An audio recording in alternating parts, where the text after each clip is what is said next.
Hello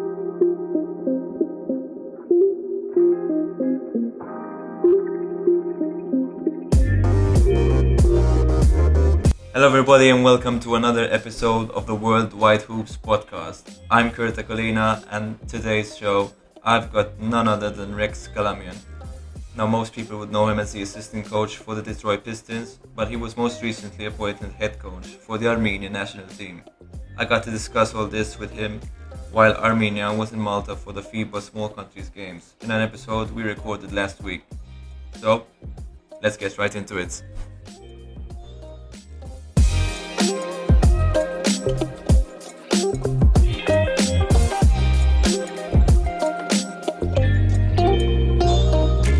Rex Kalamian, thanks for joining me today and taking the time out of your day to do this show. I know you've got a packed schedule with the FIBA Small Countries Games, so I'm glad we found some time to talk. First of all, it's the final day of the tournament and Armenia have made the final. What do you think about the tournament overall? Thank you for having me on, first of all, but I'd like to say that the tournament has been very good, very well organized. Our practice times, our court times, how the games have been officiated. I've been very happy with the overall tournament and how it's been organized. Similar to our tournament that we just had in Yerevan, which was also a great event and very well organized. Everything is about the organization, I believe, of how you do things, how you move teams around, how teams are situated in the hotel, and everything so far in Malta has been excellent. Yeah, actually, I wanted to ask you about the tournament in Yerevan. You've joined the Armenia squad quite recently, so I'm sure this is a very new project for you. What were your goals coming into the role? I also saw that you've carried out a training camp prior to the game. Well, arriving in Yerevan, we knew that we were going to have a 2-week training camp and also play in the Sada Cup in Yerevan with the other teams, Iran, Syria, and the USA select team. So I knew going in that myself and our assistant coaches would have to have a training camp that was very efficient. We would have to put in new terminology, new words, new actions for players that were just really have not played together, some ever, and then some in a very long time together. So we had to come together as a team as quickly as we could, and there are some obstacles when you do that. So we've been able to overcome any obstacles and play very well and really stick to what we want to do offensively and defensively. Our team and our players have been really, really good in picking up new terminology, new actions, and I can't say enough about how they've acclimated themselves. You mentioned players being new to the team, that haven't played much together. But the fact is, you're also new to the role, and I saw in other interviews prior to your trip here that there's a special connection between you and Armenia. What does it mean to have such a role? Well, first of all, it's an honor for me to be able to coach the Armenian national team. My grandmother is a genocide survivor from Armenia. My mother and father were both Armenian, and I have a connection to Armenia.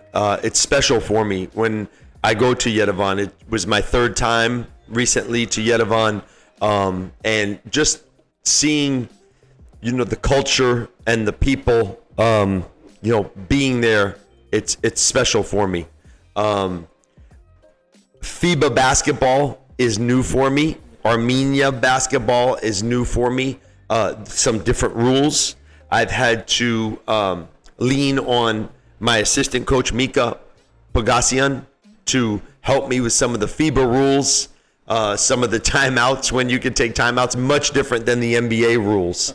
But I'm very happy. I'm very glad that I accepted this position when it was offered to me to be able to coach this team, and primarily because of the young men that I'm coaching. It's such a pleasure.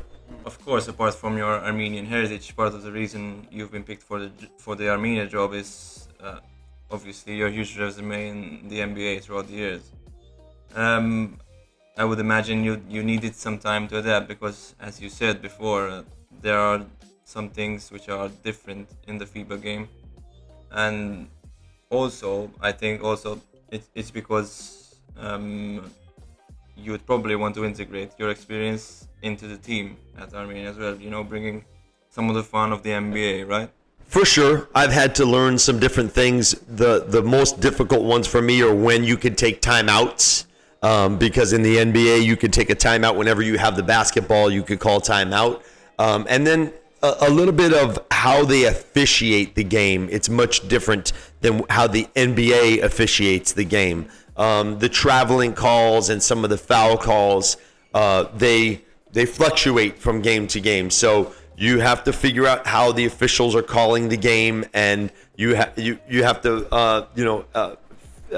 once you figure out how they're calling the game, you have to adjust to it. So for me, that has been the biggest thing. 25 years in the NBA, my mind really knows only one thing, the NBA. I'm trying to learn FIBA basketball at the same time and being open-minded about things and understanding that this is how they do some things in FIBA basketball, but also saying maybe we could bring some of the NBA to our team and treat it like an NBA program. Yeah, definitely. And now the point I was trying to get at was that your experience is mainly from the NBA. Now the NBA has been receiving a lot of European players since forever. These players come to the US and they bring with them that European basketball culture. But now that you're the Armenia coach, it's happening the other way around. You've brought the NBA to Europe. How do you think it affects the team in terms of style? I mean, I believe personally it brings a lot of entertainment to the game, don't you think? Yeah, I think for sure. The NBA has stolen so many things offensively from Europe.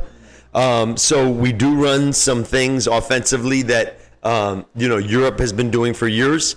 And then when I took this position, I looked at our offense, what we run with the Detroit Pistons, what I've run in the past with Toronto and with the Los Angeles Clippers.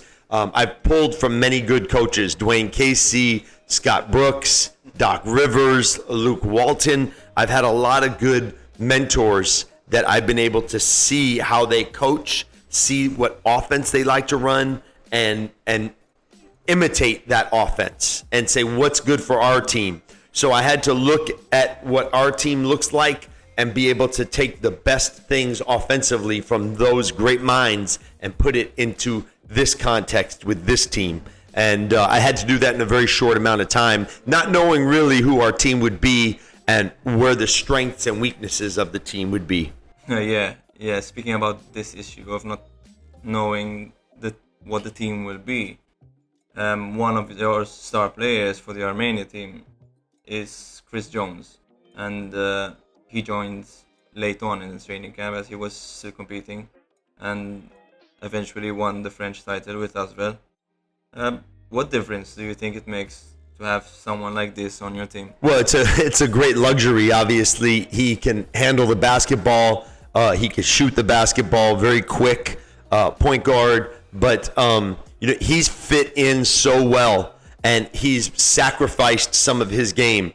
Like you said, he won the French title, 7 days ago, and now he's here fighting for Armenia for the Small Countries Championship. So I really have a lot of respect for what he's doing and for how he's handled himself and for how he's come in and not disrupted the team.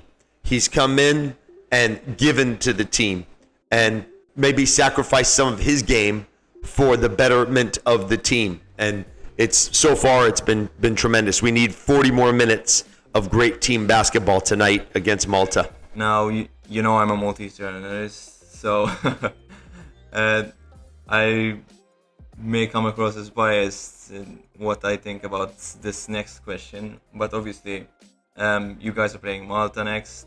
What do you think about the game? Well, it's a very difficult game because Malta is extremely big. They have the big center in the middle of the floor. They have good forwards. It seems that they've played together for a long time. They have a style of play that they like and they stay to. It's a little bit slower, but they pound the basketball as close to the rim as they possibly can get it. And it's a little bit different style than we've seen in this tournament. We haven't seen as many post-ups as we probably will see against Malta. So it's a different style, but to win any type of championship at any level and to go through different rounds of basketball, you need to beat teams differently all the time. You can't just say this is how we play and we're not changing and we're going to win. No, you have to be able to be flexible and you have to be able to say, okay, they play this way, we're going to adjust and we're going to play a certain way. So hopefully we'll do that tonight against a very good Malta team. For sure. Now, speaking about the tournament per se, one could see the differences in level that there was, even when comparing to other years. I mean, even the smaller teams like San Marino and Gibraltar, even though they're in essence small countries, their game has leveled up. Now, moving towards you as a NBA coach. At club level, you're currently the assistant coach of the Detroit Pistons, as you mentioned before as well. The team isn't going through the best of times right now. What do you think is going wrong?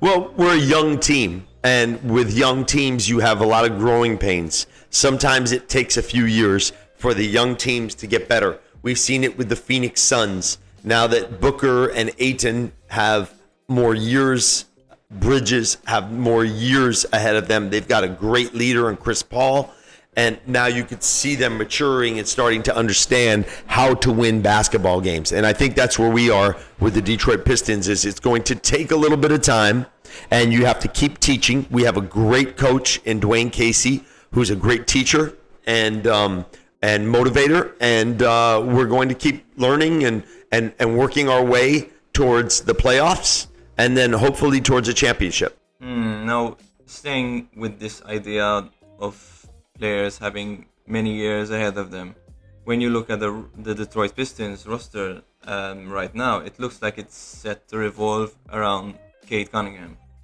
In my opinion, Cade was a star pick. I mean, he's a valid number one pick, of course, and he's proved this, and he's proved he's good as much as he feels. What do you think about him, about Cade Cunningham, and especially his path? Well, he's a developing player, but honestly, I look at his projection, and I think he's going to be a 10-time All-Star in the NBA. He has the ability to play both guard positions. He's very big. He's got great handle of the basketball. He gets to places on the floor that he wants to go to. And most importantly, when he gets to the rim, he really finishes at a high rate. I think that, Cade Cunningham is eventually going to be one of the top 10 players in the NBA. Like I said, with young players, it takes a little bit of time. And that's kind of where we are with him. He's maturing. He's learning the NBA game. He's getting stronger. And eventually, he's going to be an all-star, and then he's going to be a player that leads his team, just like Luka Doncic did with his teams, just like Donovan Mitchell did with his teams. It takes a little bit of time. Once they put it together, they learn how to win in the NBA. Then it's every year. Now, obviously, the team will be looking to build around him. No question. And looking at the trades you guys have made, and free agency, you've gotten Kemba Walker and Kevin Knox in free agency, but at the same time you guys lost Jeremy Grant for picks. What do you think about these moves?